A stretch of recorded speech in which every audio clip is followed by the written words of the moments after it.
All right. Again, thanks everybody for being here. Welcome to our Pittsburgh chapter. Honestly, I need more coffee.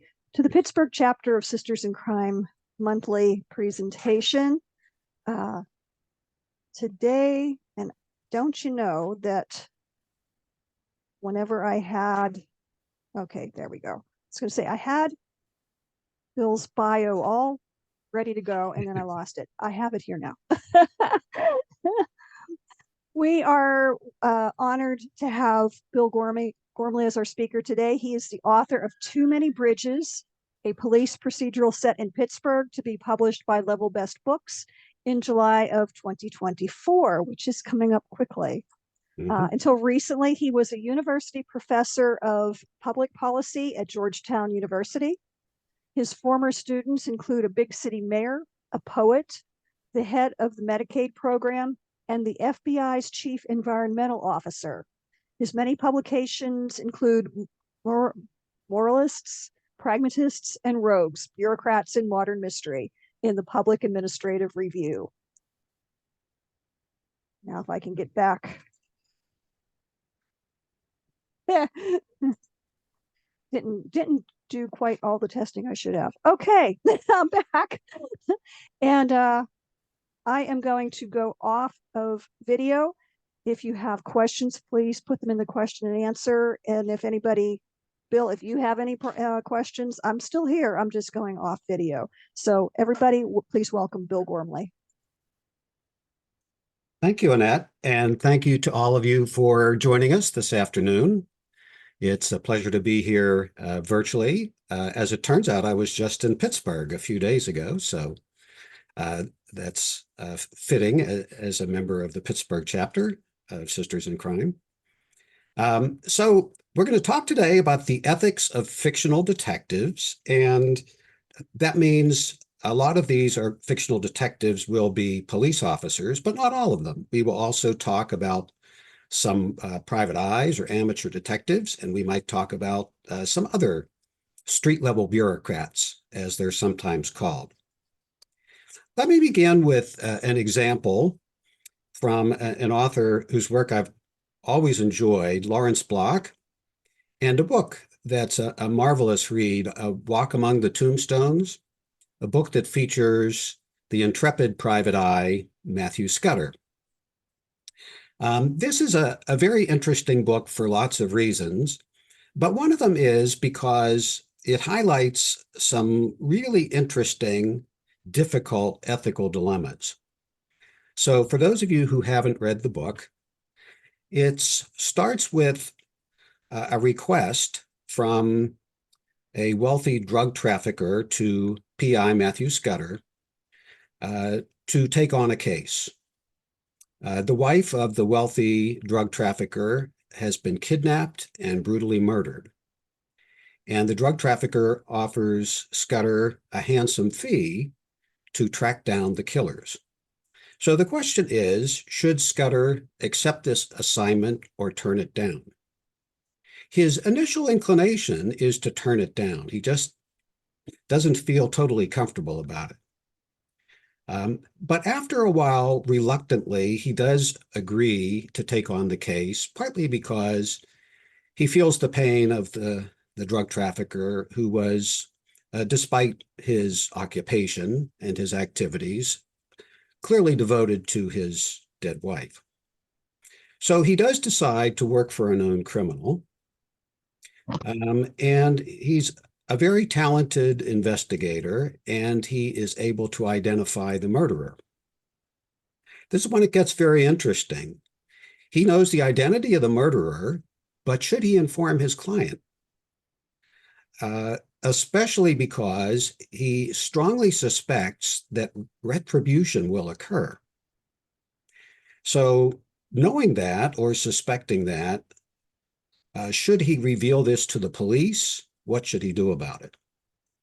This is a really wrenching ethical dilemma. And in fact, the book highlights a series of difficult ethical dilemmas.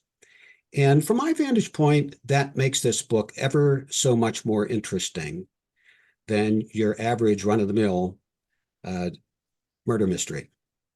So why exactly should we as mystery writers think about grappling with ethics in the stories that we tell?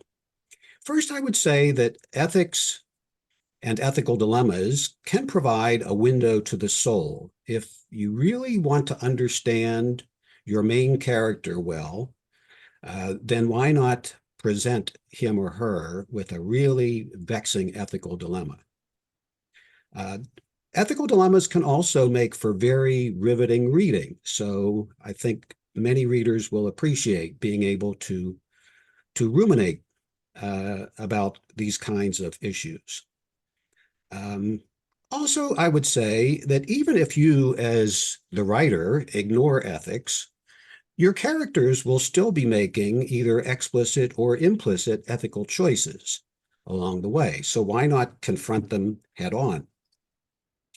What is ethical behavior in the context of being either a police detective or some other kind of detective, such as a private eye? Is it ethical for a detective to defy a boss who is corrupt? Is it ethical for a detective to defy a boss who is incompetent? Is it ethical for a detective to lie or falsify evidence to help an innocent person? Is it ethical to lie or falsify evidence just to help yourself? Is it ever ethical for a detective to engage in violence, even though the detective faces no immediate threat to his or her physical safety?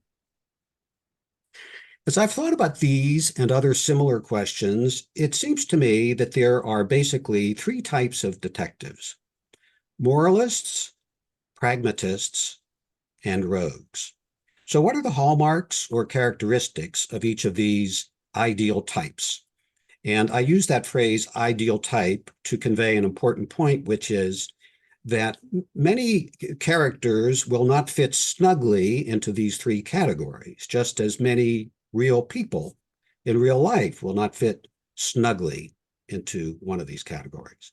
Nevertheless, these ideal types may be useful to us as writers as we think about the ethical choices that our fictional characters are making. So what is a moralist? A moralist has a strong moral core.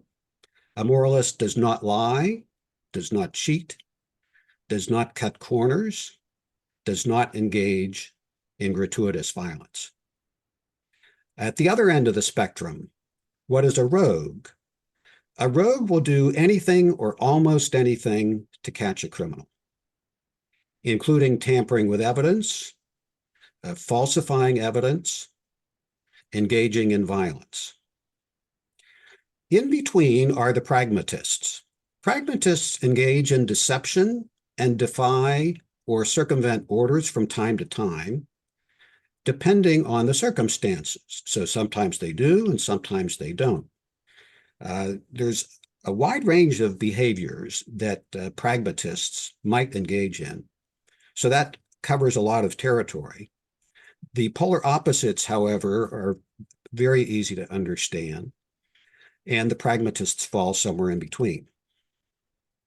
Who are some examples of moralists in detective fiction? You can probably think of some examples yourselves.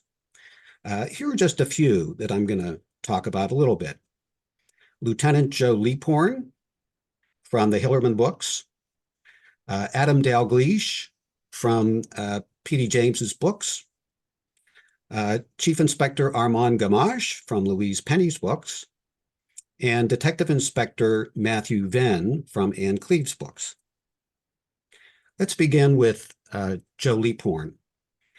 Joe Leaphorn, now retired, for those of you who continue to follow the series, artfully reconstructed by Anne Hillerman. Joe Leaphorn is a very honorable person who believes it is important to respect others. He believes it's important to respect the law. He believes it's important to respect the Navajo culture. and other Indian cultures. He is a Navajo himself. He's a man of extraordinary decency. He treats everyone really with great courtesy and civility. And when he's on a case, whether it's as an active investigator or now, more recently, as a retired investigator, he just doesn't cut corners. That would be inconsistent with who he is.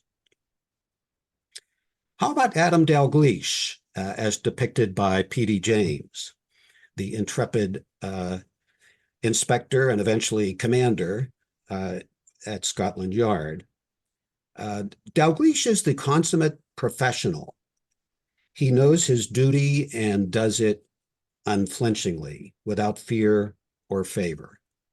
He is the quintessential straight arrow, incorruptible to the core. He is also a moralist. Armand Gamache, many of you are probably quite familiar with him from the marvelous series that Louise Penny has invented, and it is still going strong. He is the chief inspector for the Quebec Sûreté. Sorry, there's no accent there. I didn't quite figure out how to do that. And he is a very decent human being. He is a very smart investigator. He is also very honorable in his dealings with suspects and in his dealings with members of his own police force. For example, he is the sort of boss who never blames those underneath him. Indeed, if it's not entirely clear who is truly to blame, he's likely to take that upon himself. He's someone who cares deeply about the people who work for him. He's someone who plays by the rules and expects others to play by the rules, although I should say that when others do not play by the rules, he tries not to judge them too severely. Finally, Matthew Venn, the detective inspector in some of Anne Cleeve's wonderful books, located in North Devon in England.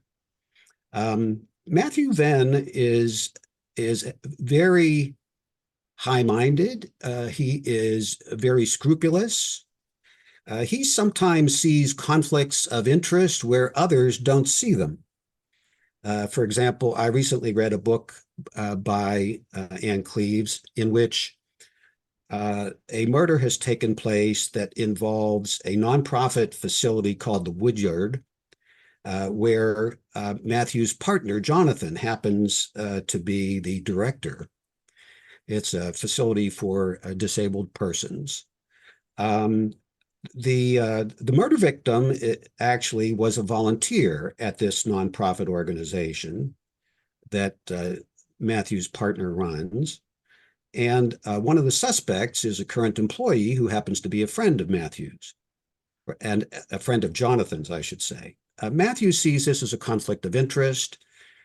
Jonathan says, I don't see a conflict of interest because you'll make sure that there isn't one. If something happens and it points in a certain direction, you will say so. That's the kind of person you are. Ultimately, Venn is persuaded to stay on the case. But it just goes to show you that he is even more scrupulous than, let's say, his supervisor would have been. So, what are the advantages for you as writers about including a moralist in one of your books? I think there are several advantages. A moralistic detective or sleuth helps to create a sharper contrast between the good guys and the bad guys. And this can be a very useful literary device. Searing ethical dilemmas can make for absorbing reading, as they often involve painful trade-offs. They heighten the stakes in a story, and they elevate the discussion in a way.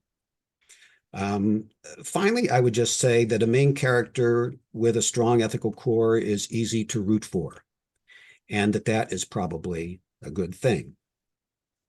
On the other hand, I do think there are some disadvantages to having a moralist front and center as your police detective or your amateur detective. or whoever the detective may be. Moralists present some plot challenges because there are some courses of action that moralists are just unwilling to do. It's just inconsistent with their values and their ethics. Also, I would have to concede that moralists can be boring if they're too sanctimonious or too predictable. So you have to watch for that. That could potentially be a problem for your story. Let's think about detectives at the other end of the spectrum for the moment, and that is the rogues in detective fiction. And here I'm going to say a few words about Harry Bosch, who has been around for a long time, who often works on his own. Indeed, in many ways, that's a trademark of Harry, working on his own, but sometimes works with his half-brother, sometimes works with other detectives such as Renee Ballard in the more recent books by Michael Conley, the master storyteller. Inspector John Rebus, who was created by the marvelous writer Ian Rankin, and we'll have some things to say about him. Officer Harry Hole from Norway, who appears in Jo Nesbø's books.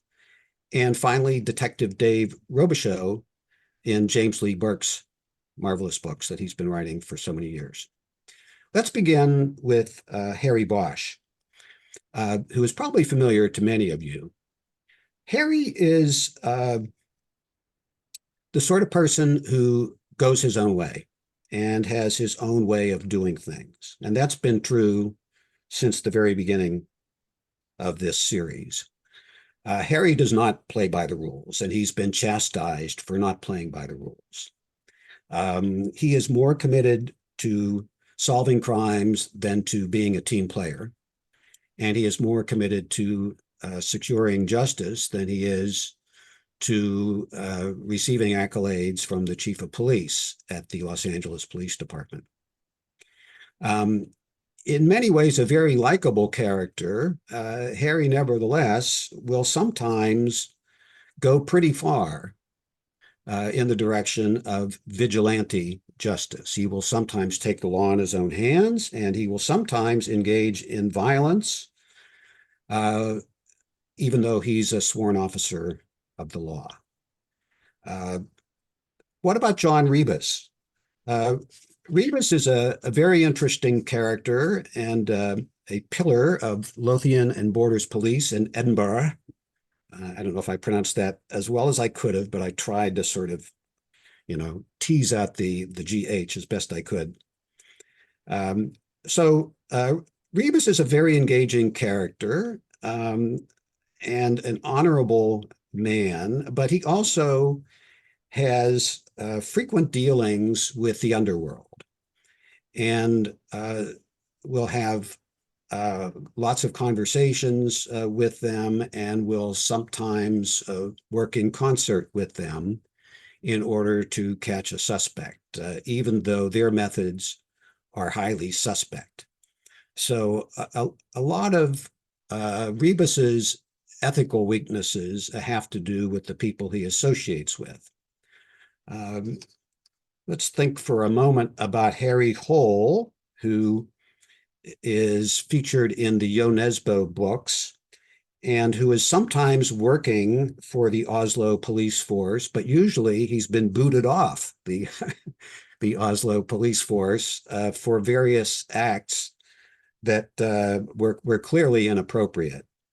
He is a very engaging character, but he is also very disloyal to the police force. He has committed gross negligence in the line of duty on numerous occasions. He has been responsible, if not convicted, for the death of at least one of his colleagues. As someone says of Harry Hole, he's probably got more crimes on his conscience than most of the criminals he's hauled in. So Harry Hole is the consummate rogue. He is someone who does engage in violence routinely. He has also been involved in lots of dangerous and difficult violent encounters that have left him injured in various ways. Finally, Dave Robichaux, featured in James Lee Burke's marvelous books. He was a detective for the Iberia Sheriff's Department, and he's now retired, but still working as a private eye. And I think it's safe to say that Dave, for all of his wonderful characteristics as a father, as a friend, as a colleague, I think it's safe to say that he has a penchant for violence and that he often loses control of his temper big time. He's been known to bust a guy in a pool room with a pool cue. He's tried to kill his first wife's lover at a lawn party. He slugs a bad cop and severely injures him in an altercation in a men's room. So I think he qualifies as a rogue, given my definition, based on the amount of violence that he engages in lots of different situations. What are the advantages to a writer of having a rogue as a main character, as a detective or a PI? Well, rogues are fascinating, compelling characters. If you read about a rogue in a murder mystery, it's like watching a train wreck. How many of us can avert our gaze when we're actually watching a train wreck? Rogues also arguably make it easier to bring a case to a satisfying conclusion because they have a wider range of options in their arsenal that they may deploy. Nevertheless, rogues have some disadvantages that you as a writer might want to think about. For example, it becomes harder to distinguish between good and evil if the so-called good guys are doing a lot of very bad things. And so maybe that's what you're after. One can certainly think of lots of books where there are nuanced characters with good and bad qualities. But if you're trying to etch a clear distinction between good and evil, sometimes having a rogue as your lead character makes that difficult. Is a rogue a really good role model?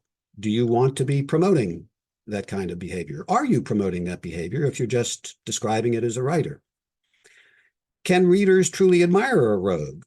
Readers may prefer to have a main character that they can identify with and that they can admire, rather than someone who will engage in violence without real justification. Okay, let's turn to the final category, and that category is pragmatists. There are lots and lots of pragmatists in detective fiction, and so this is just the tip of a much larger iceberg. I think that the default option for many of us is to make our detectives pragmatists of one sort or another. Let me just give you a few examples here from some of my favorite books and by some of my favorite authors. Anna Pigeon, the intrepid park ranger, featured in the Nevada Bar series over many years. Barbara Havers, the detective sergeant at Scotland Yard, who teams up with Inspector Thomas Linley in a lot of riveting stories by Elizabeth George.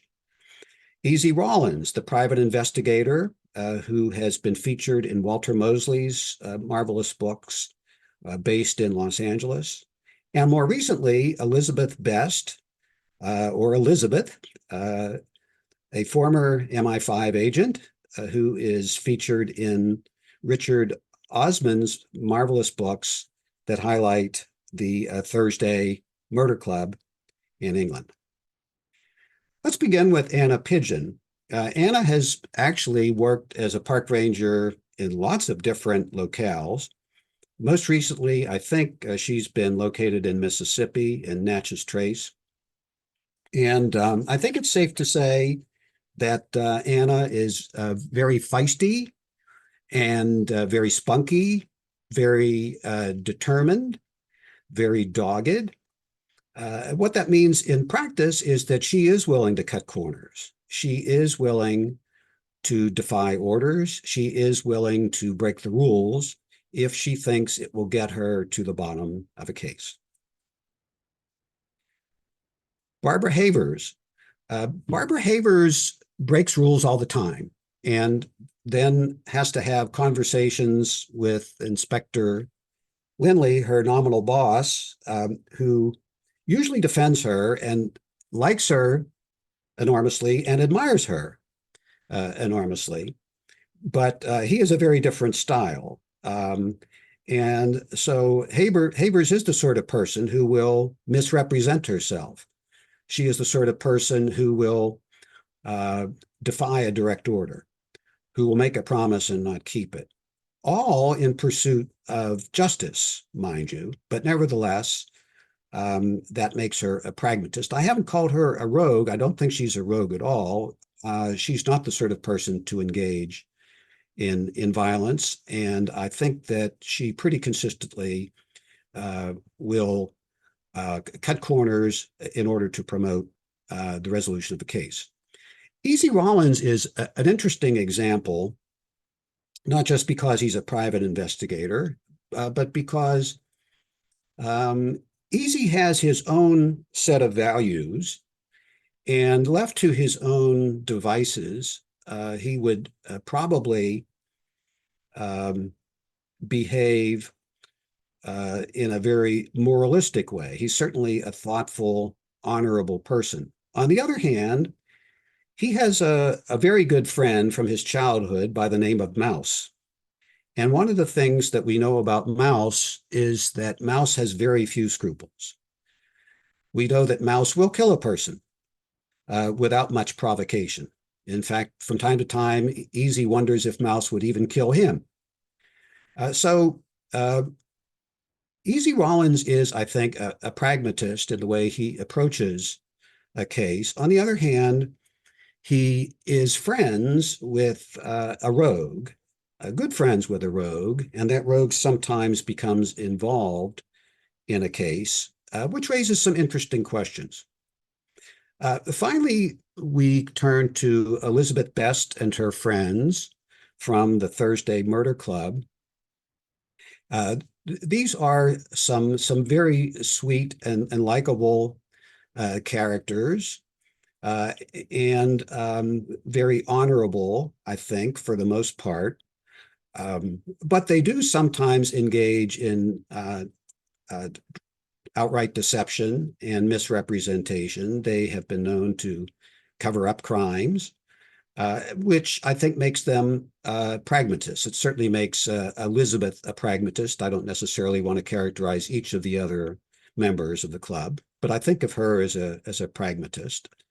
And I think that what that means is that she has some moral scruples, to be sure, but there are situations in which she will put those moral scruples to the side.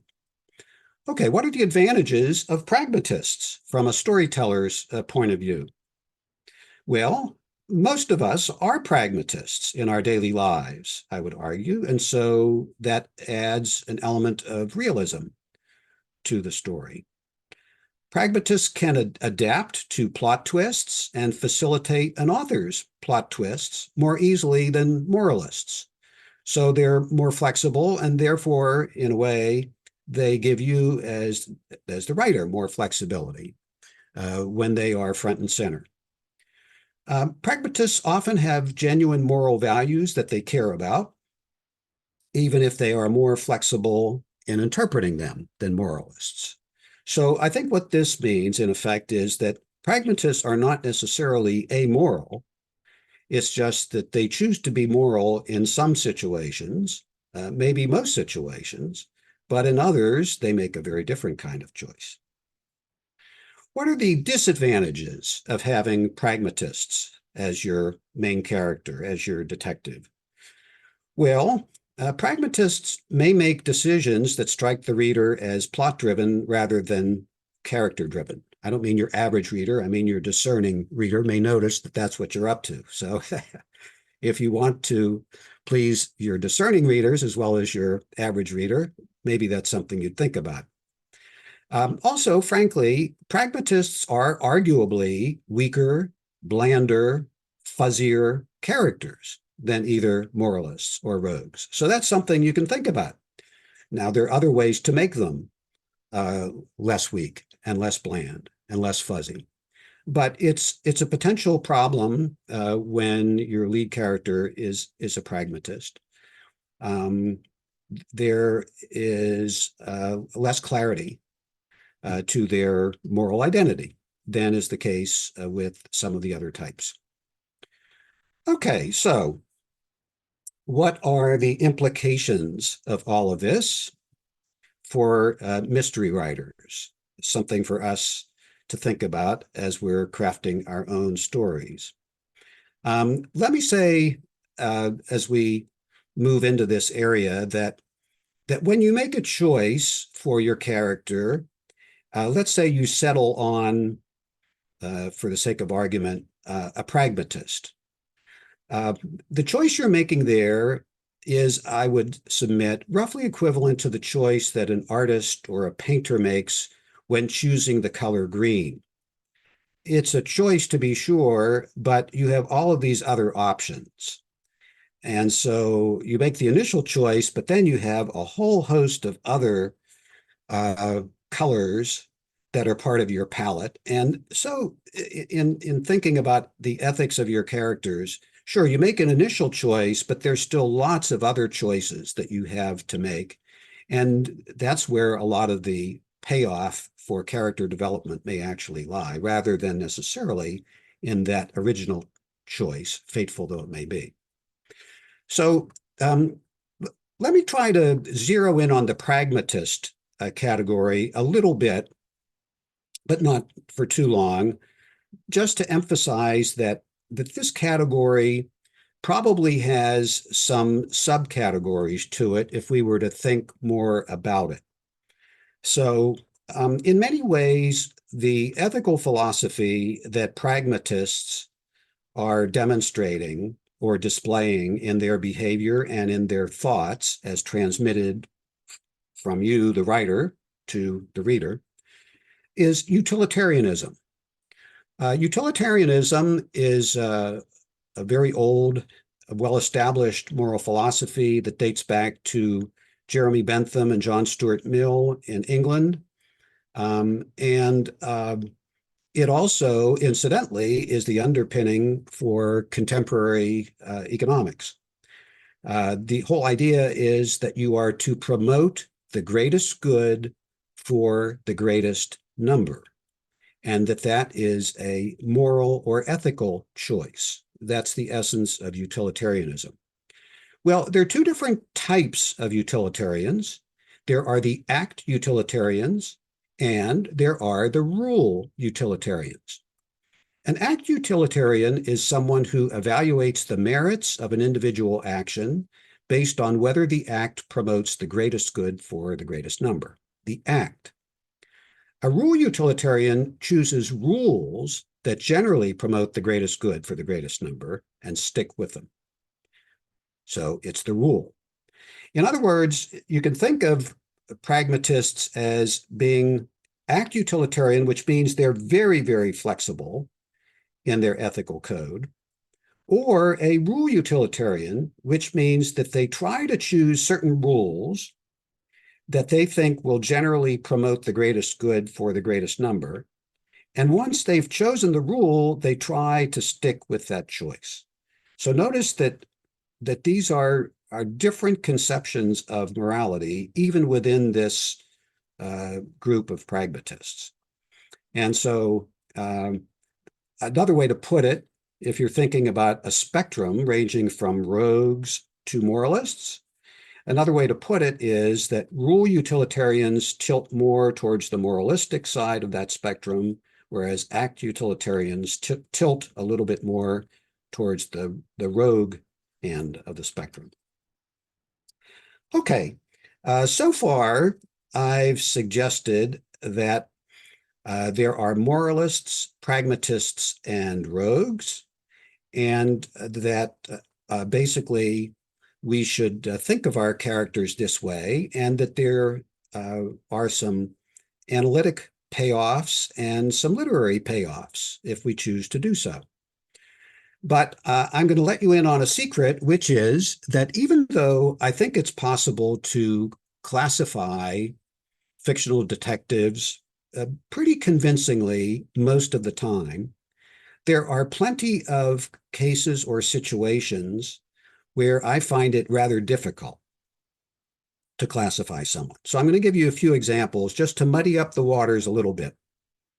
So I don't know how many of you have ever read any of C.J. Box's books about the Wyoming game warden, Joe Pickett.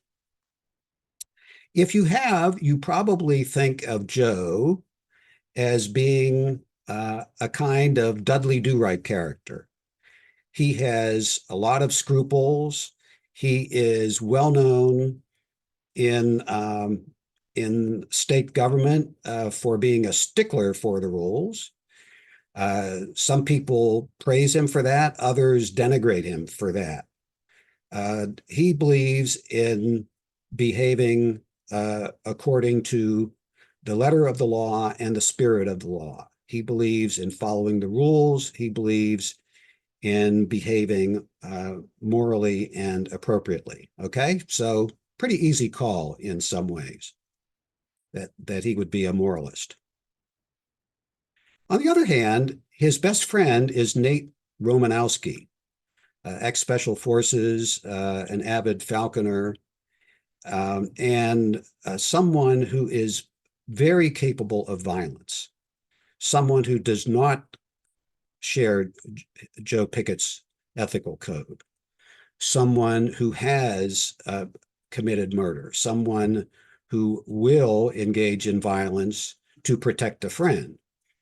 And so it raises an interesting question about Joe Pickett.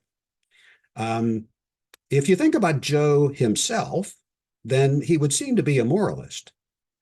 But given that Joe often relies on his friend Nate Romanowski to bail him out or to bail his family out, and that he does so knowing full well the full range of actions that Nate Romanowski will consider when he responds to a threat, is Joe Pickett still a moralist or not?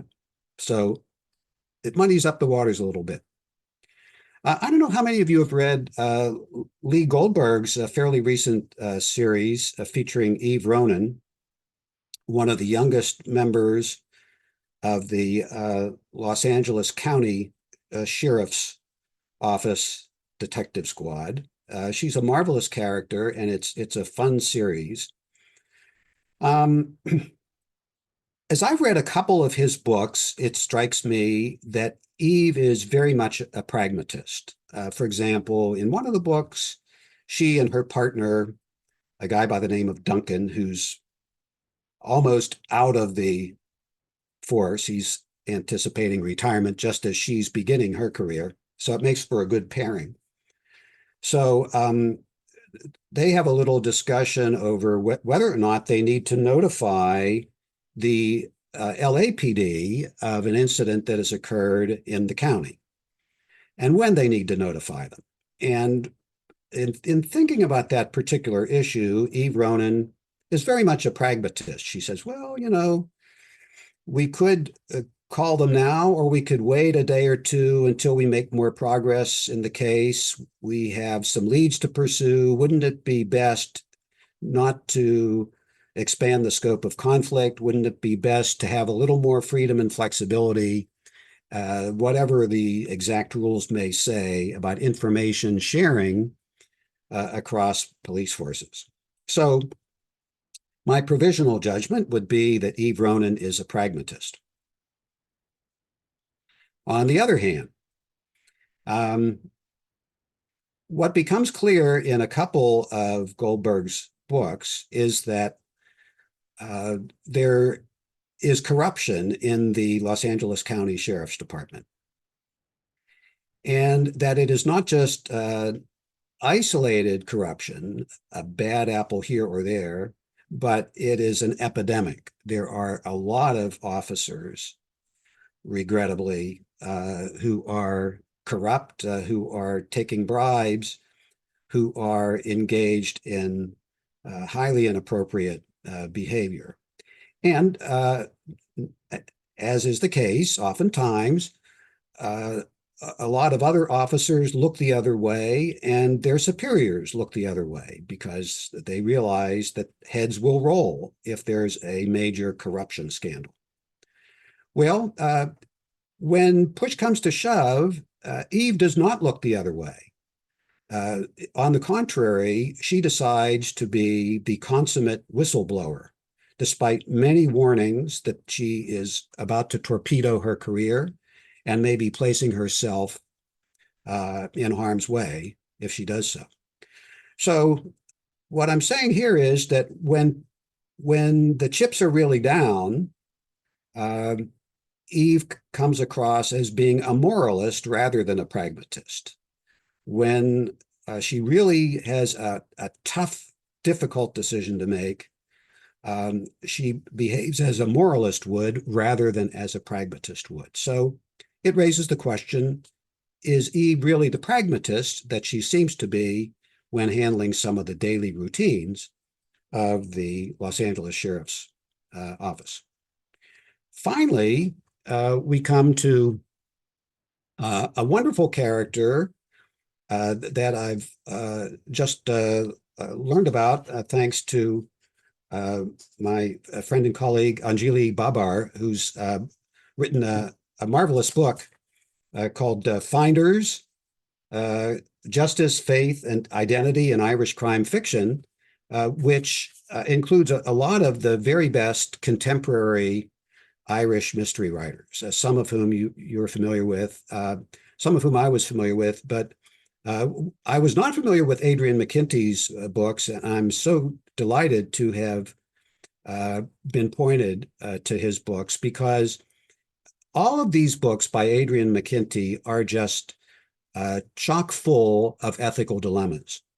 The reason that they're chock full of ethical dilemmas is that McKinty is writing historical novels set in Ireland in the time of the Troubles, when the Catholics and the Protestants were at each other's throats, when it wasn't safe to walk streets or neighborhoods at night. There was deep-seated religious animosity and conflict. There were strong, unbridgeable political gaps that created numerous challenges for people living in all parts of Ireland. This series featuring Officer Sean Duffy is chock full of ethical dilemmas. And when I was thinking about Sean Duffy, who basically, to give you a little sense of his story or his backstory, he was raised Catholic in the Catholic part of Ireland. When the Troubles really erupted, he tried to join the IRA and was rebuffed. And then, somewhat surprisingly, he joined the Royal Constabulary in Ulster instead. So this is someone who has divided loyalties coming out the wazoo. This is someone with lots of conflicts that have to be resolved on a daily basis. Political conflicts, religious conflicts, cultural conflicts. And without giving away too many of the plots, I would say that Sean Duffy sometimes engages in extreme violence. And so my initial thought was that Duffy is a rogue because he engages in violence, in vigilante justice. On the other hand, the more I thought about him as a character, the more it seemed to me that however one classifies him, it's clear that he has a very strong set of values. And the way he describes it in one of McKinty's books, the gist of it is he's trying to prevent extreme behavior that puts people's lives at risk on both sides, the Catholic side and the Protestant side, the Irish Republican side and the Northern Ireland British side. So what does that make him? He has his own ethics. You know, it's not Kantian ethics, it's not Rawlsian ethics, it's Duffian ethics and antics. There's the ethics and also the antics, which make for a fun read. So the point of this little detour, as we approach the end of my talk, is just to remind you that these categories are somewhat fluid. And I should also add, of course, that characters do change over time, that characters evolve. And that's something that you as a writer absolutely can take advantage of. So that is another important part of the ethical identity of fictional detectives. Okay, so what does all this amount to? Let me just wrap this up, and then I look forward to any questions you may have. Ethics is a window to the soul. That's what makes it very interesting, and that's what makes ethical quandaries very revealing, because they tell you a lot about the deepest core values of your lead characters, including your fictional detectives. Ethical prototypes include moralists, pragmatists, and rogues. Each of these types has considerable literary potential. Each of these types can be adapted to meet your unique needs as a writer. Characters do change over time, so whatever you decide, you're not locked in. They can change within a book. They can change from one book to the next. And finally, we haven't talked much at all about how these characters got to be who they are and how their ethical codes were formed. I would say that ethical predispositions in general are rooted in family environments, that they also often reflect formative experiences in life, especially traumatic experiences. And for you as authors, this presents lots of wonderful backstory opportunities. So thanks very much. I look forward to any questions you may have.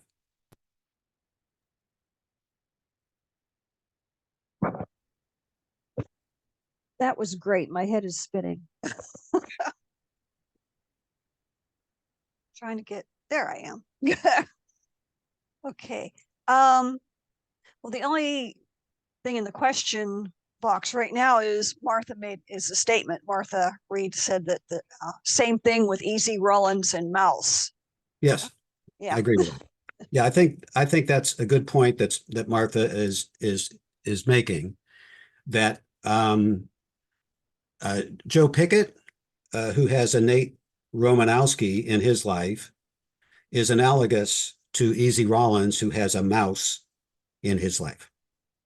And that means that, you know, whatever their preternatural ethical dispositions, in certain situations, you know, when a client is threatened, when a family member is threatened, they may call on a violent colleague to basically engage in violent behavior that they would not engage in themselves. Yeah, I won't do it, but I'll let this guy do it, right? Thank you, Mary. Yeah.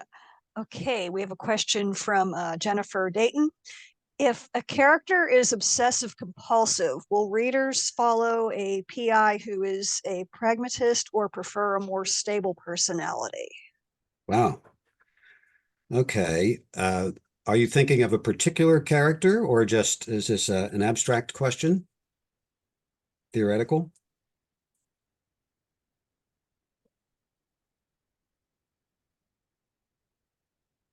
Abstract. Okay. Well, you know, I think that certain psychological types may be predisposed towards certain ethical frameworks or dispositions. I sometimes think of moralists as a rule as being, let's say, type A personalities. And so there may be certain psychological predispositions that you would associate with a moralist.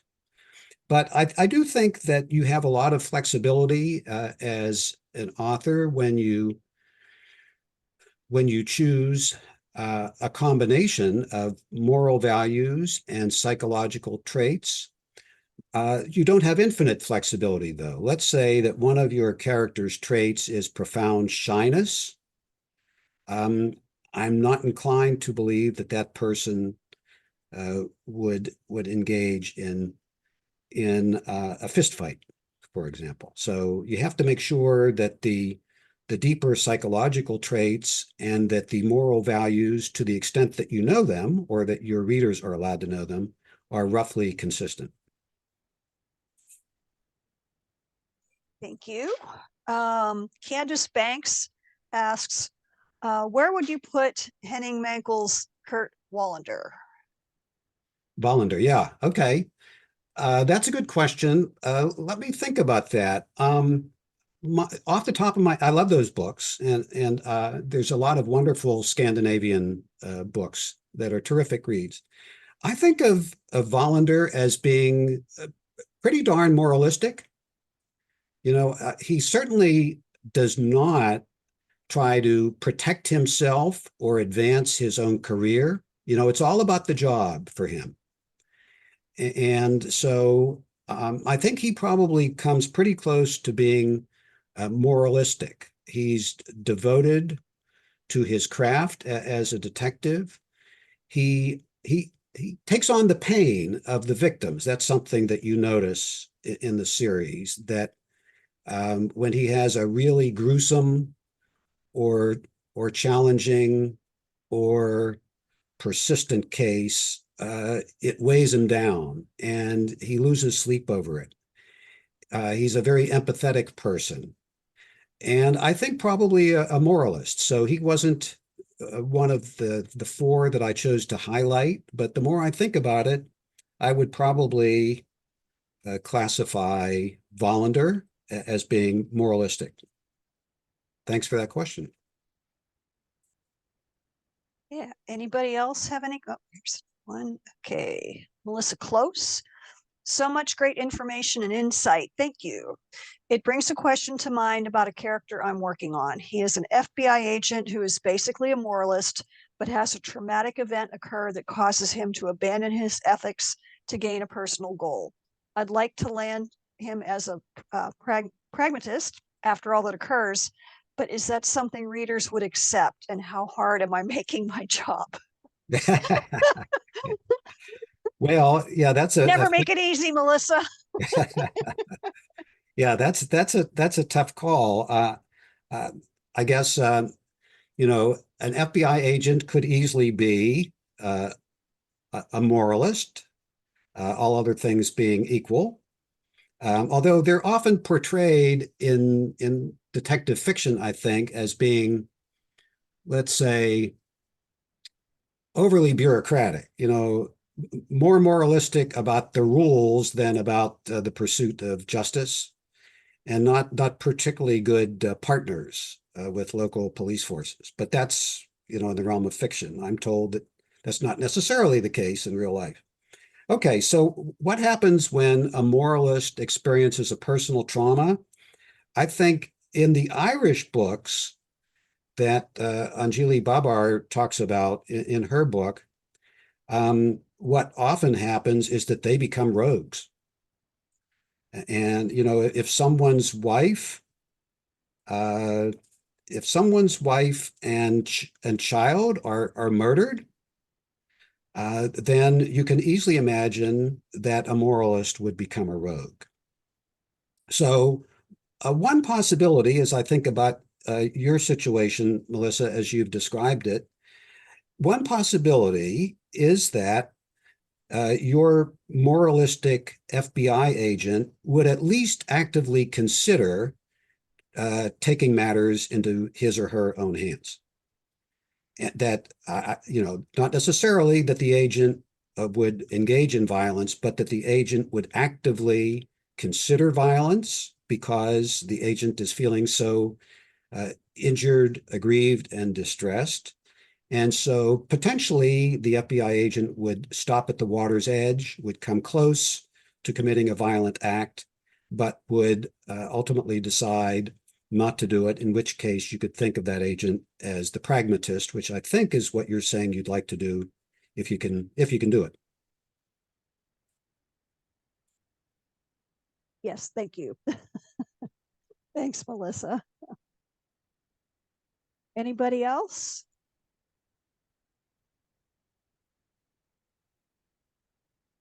Martha says, thank you. This has been inspirational. Okay, great. Yes, I have a whole page of notes myself and several more books to add to my to be read pile. Let Thanks me a bunch, Bill. before I leave, let me mention a book by someone you may know that is chock full of ethical dilemmas. K.L. Murphy. I don't know if you've read any of her books, but she has a series, the Detective Cancini series, and one of those books is called The Last Sin. And I would say what's striking about that is that the main characters, who include a priest and another priest, face a bunch of excruciating ethical dilemmas.